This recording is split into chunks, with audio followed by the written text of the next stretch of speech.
Hi everyone and welcome back to Rachel's Enchanting Cakes. Now for today's tutorial I'm going to be showing you some sugar work techniques and we're going to be creating this beautiful cake. Let's start with this unicorn standalone cake topper. Very simple for a beginner baker, as I have used a very special mould and I'm going to guide you through that step by step. Let's move on to this drip around the sides. I've used a simple cutter. I'm going to show you exactly how, and then I'm also going to show you how to get this effect. And finally, this gorgeous standalone rainbow. Everything you need to know step by step. Let's make a start. Starting with the rainbow, now you're going to need some modelling paste and you want to start by rolling out some sausage shapes. Now in order to keep these even, you want to roll it just like I am here, with your fingers constantly going in the middle and towards the outer edges. This way you'll get a more uniform shape. This can take some practice, but it's relatively simple to achieve. So all I've done here is wrap it around a circle cutter. This will just help us get our shape. You now need some edible glue. You want to apply only a very small amount to the sides of the modelling paste that is just wrapped around the circle cutter. Try not to add too much because sometimes it can leak out. Once we have done this, you then want the next colour of your choice that you have rolled out into a sausage shape, and just as you can see me do here, we gently wrap this around but make sure it is stuck properly to the colour that we have already got on there. I then repeat this with another colour. Again, I've already applied some edible glue here. One thing I did not mention, it can be helpful to get a rough idea on how tall the cake is first, just so you know how big this needs to be. However, it's always very helpful to make it larger than it actually needs to be, because even when the modelling paste is set, as long as you are using a sharp knife, it can be trimmed down. So here I am adding my next strip. Obviously the strips need to be just that little bit longer for each one you are applying. Another tip, for presentation reasons, I have not placed this on baking paper. I want you to be able to see everything I am doing. However, when you make yours, place it on some baking paper. This will help prevent anything getting stuck by accident. And also, if you have one, on a tray, just so that it can be moved easily whilst it sets. So here I am applying the final piece of the rainbow. It's then going to be left to set overnight. Just bear in mind though, if it is a very humid day and there's a lot of moisture in the air, this modelling paste will take longer to set. Before we do that though, I do trim off the excess, and remember what I said about measuring your cake first to get a rough idea of how tall you actually need it. Sometimes it's best just to cut it off so the rainbow is taller than what you do need, because you can always cut off extra once it's on the cake. So this has been left to set overnight, and I am choosing to use a ready-made edible black paint, and I simply add some dots to the white section of the rainbow using this. It's a very simple to achieve. It does not take too long to dry, but make sure the modelling paste is dried first, because it's an awful lot easier to paint onto. I then just place this to one side, and I'm now going to show you how easy it is to make that beautiful drip effect on what tool I actually used in order to create it. So this is the Drip Icing Cutter by FMM, and trust me when I say it makes making drips so much faster and super easy. What you want to start off with, again, just to keep things simple, is some modelling paste. Now here you can see I've rolled it out very thin. It's only a couple of millimeters. I have placed mine onto some baking paper just so that you can see me cut this out correctly. If I was using the white background, it would be more difficult because it would be white on white. You want to start by rubbing your hand over the top of the cutter and then peeling away the excess. Once you have done this, it can be a good idea to flip the cutter upside down and using the back of your finger, just go over it just to make sure it's all cut out correctly. So, because this is modelling paste, you would now stick these directly to your cake. However, I want to show you how to get the effect on there. So again, using the same black edible food paint, just like we did for the rainbow, I'm going to show you now how you would paint this. Just imagine they are all wrapped around the edges of your cake and you have left the modelling paste to set.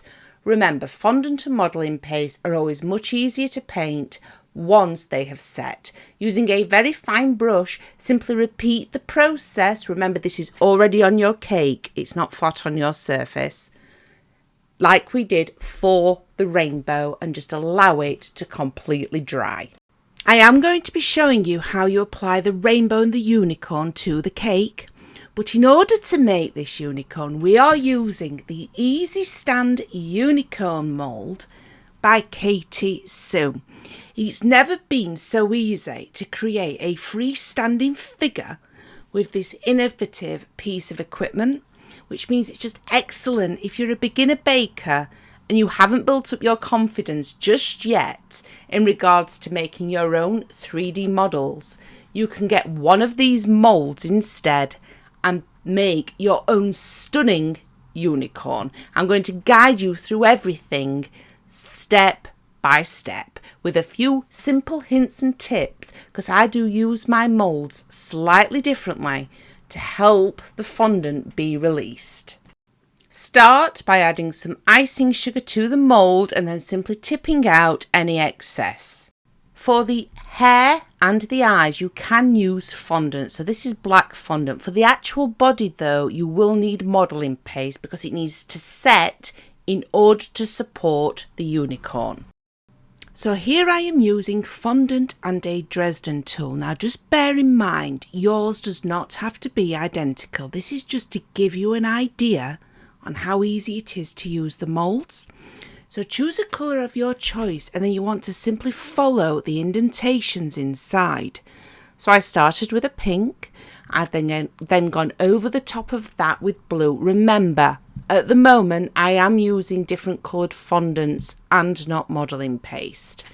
After that I added a small amount of green to the part on the left and I just went over that with some purple, and you just want to keep on building it up. It really is a very easy mould to use. Once you have added all of the different coloured hair for the unicorn, it's just all white, so it's very, very quick to do. Now for the horn, because we are painting it gold, you want to use a dark brown colour. It really helps the gold stand out. So I simply push this directly into the top before we start adding more of the unicorn's hair. Now I have speeded this up more so you can see me continue to work with the fondant. You can use all the different colours that you want, or less colours if you don't want to be adding as much. Be certain not to accidentally cover the ears because those are going to be filled with the white fondant soon. You can see that I've covered the right hand side of the unicorn, and then we just use two solid colours on either side.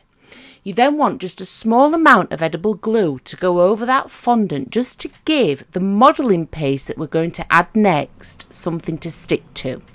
So this is where you need to be using modelling paste, because the modelling paste can then be left to set overnight and it will support the unicorn.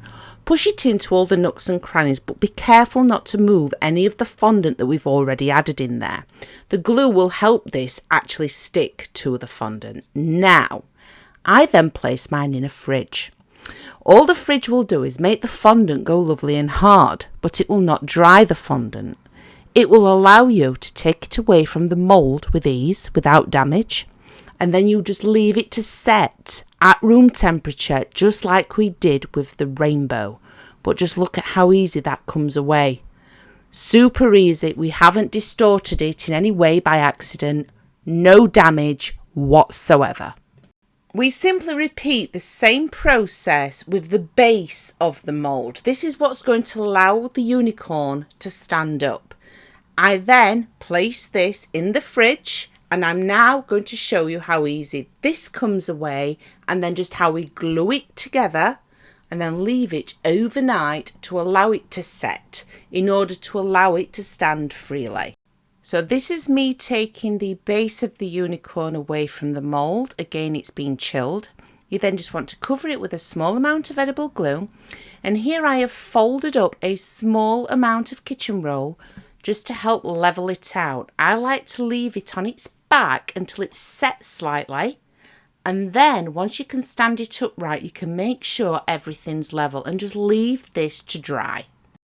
Using a gold edible luster dust and a small amount of clear alcohol, you then simply paint the horn, and if you want to, you can also do the hooves.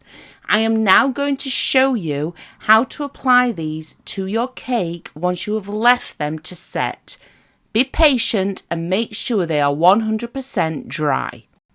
To apply the standalone rainbow, I've added a small amount of fondant to the cake where the base of each side of the rainbow is going to be going, with some edible glue.